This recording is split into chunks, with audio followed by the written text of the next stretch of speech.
Hey, one other thing I want to shout out real quick with Expedition 33, and then we can chat the Borderlands 4 stuff, is because it made me think about what you said just now. It reminded me with how you said it's like, we know how this show goes. Like we're going to be playing Lost Soul Side, for example, right? It's just how we operate. So it reminded me of a comment from Sandfall involving their partnership with Xbox. So, Sandfall says that their partnership with Xbox was a big key to their success. With the quote saying at the Xbox showcase, it was placed next to Gears of War, Fable, and AAA games, and let people understand what Expedition was in a way that we would have struggled to do so if it wasn't allied with Xbox. And I read that, and I really think that's pretty true because the first thing that I thought of that my brain kind of connected this to of like, what, that makes sense, was Black Myth Wukong. Black Myth Wukong dropped in 2020 in a random 10-minute trailer. I think it was via, like, it just dropped, right? Me and you caught it immediately, and we were on the hype train immediately.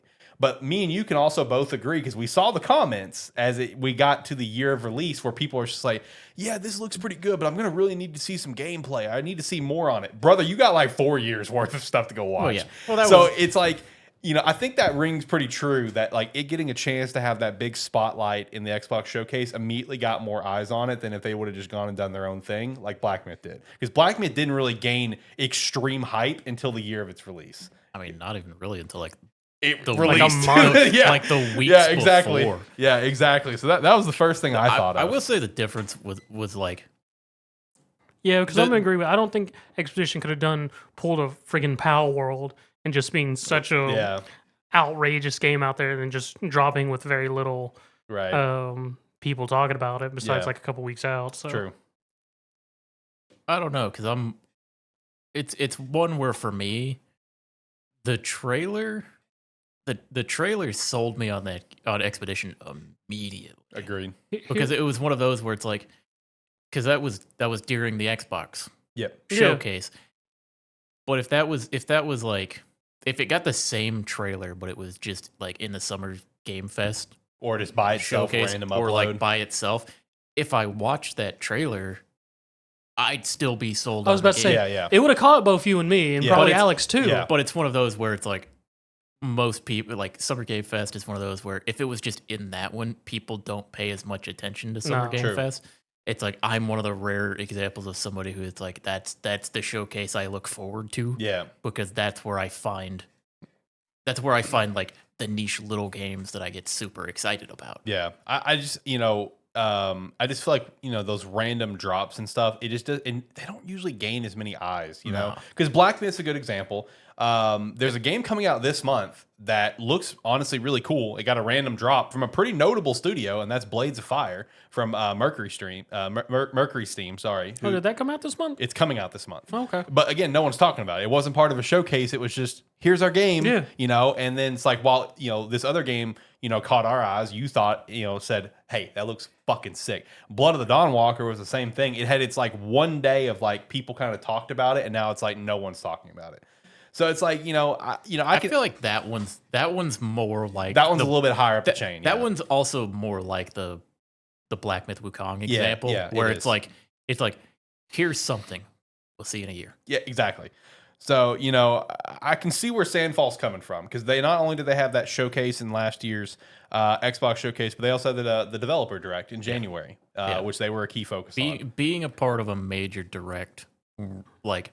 The trailer, like I said, the trailer spoke for itself and showed this is something to keep an eye on, but it being showcased in a major direct. More or less them having Xbox publish them really helped out and shows the point of having a publisher and what having a good publisher can do for your game. Facts.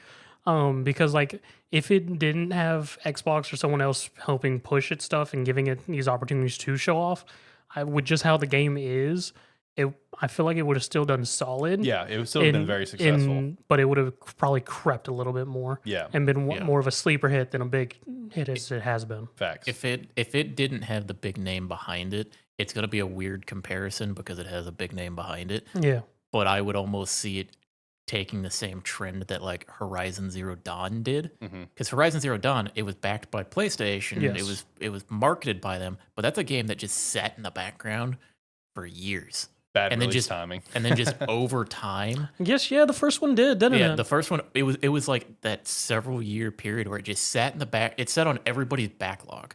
Yeah. And then they played it. And Yeah. everybody spoke highly of it. I feel like Expedition would have been that. It probably would have got a bigger peak because, like, once something is shown to be excellent, it tends to make its way out there and people find it. It would have just taken a while instead of the immediate hit. Yeah.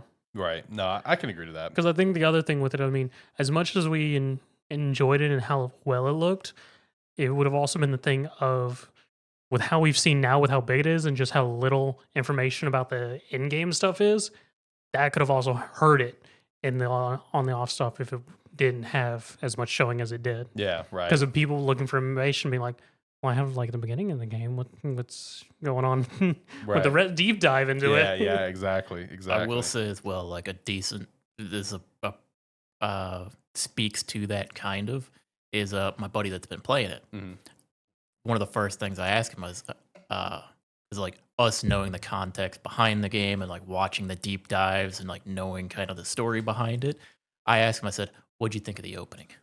And he goes, he goes, I mean, it was okay. I didn't really know what was going on because the game assumes you know what's happening, and it kind of just throws you in a story. And while we appreciate that because we know the context, or at least we knew some of the context behind it before going into it, as someone who hadn't seen it for the first time, I was like, "What'd you think of it?" He was like, "It was pretty good." It was like I got hooked a little later on, and I'm like, oh, that's interesting. Yeah, that is interesting. Yeah, because if he hadn't been watching like the promotional stuff, which sort of gives the initial background setting, I could see that. Yeah, I could too.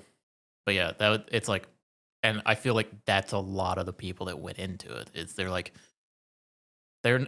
I feel like most people aren't going into it. They're not watching the deep dives. They're not looking up all the information about it, trying to know as much as possible. I mean, there's probably a good portion of people who just saw it on Game Pass and went, oh, this seems interesting. Yeah, it's probably a bunch of people who like saw an article or something that was like Expedition 33 blowing like all the numbers and everything, and they're like scrolling through Game Pass later and go, oh yeah, I heard about this. Right. I saw this was supposed to be good. Yeah.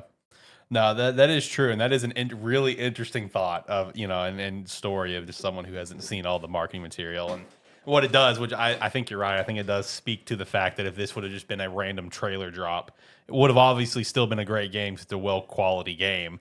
But again, the publishing element, it does so much for it. So again, big kudos to Sandfall, man. Big kudos to Sandfall, and also just look like what kind of led into all this. Looking forward to Lost Soul Aside when it comes out and it has a chance to breathe later on.